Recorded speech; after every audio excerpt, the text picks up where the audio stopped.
karateom, bio sam trener karatea i ni razmišljao nisam o tim ratnim dešavanjima. Međutim, baš jednom, kažem, kad sam se vraćao s treninga, u razgovoru sa svojim tim koji smo trenirali, kaže da se sprema nekakav sukob, agresija na državu Bosnu i Hercegovinu.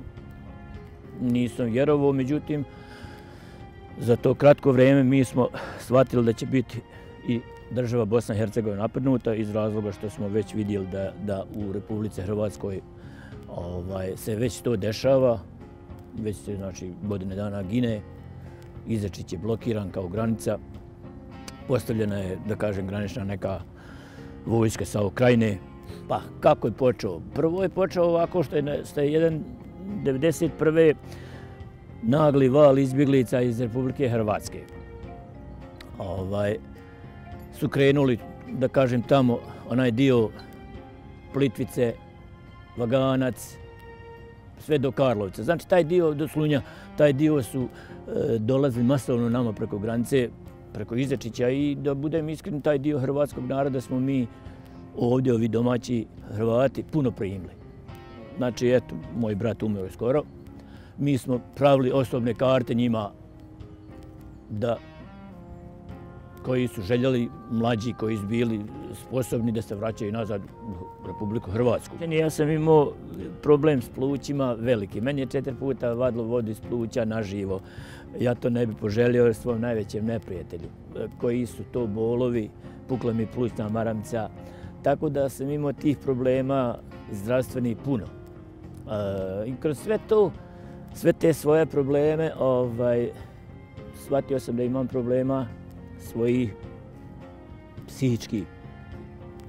O onome što je bilo treba da se zna, ali treba da se istina priča. Mnogi ovu istinu sada izokreću.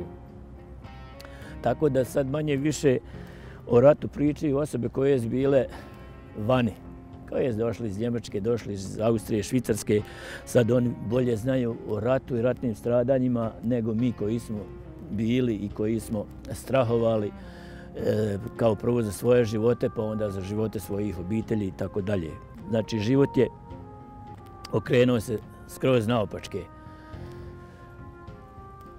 Smatram da je rat besmislen i treba omladini i djeci govoriti da nema potrebe ideale nekakve praviti sebi u svom organizmu, u svojoj glavi, zaluđivati se. Ja sam sad shvatio da za ideale ginu budale.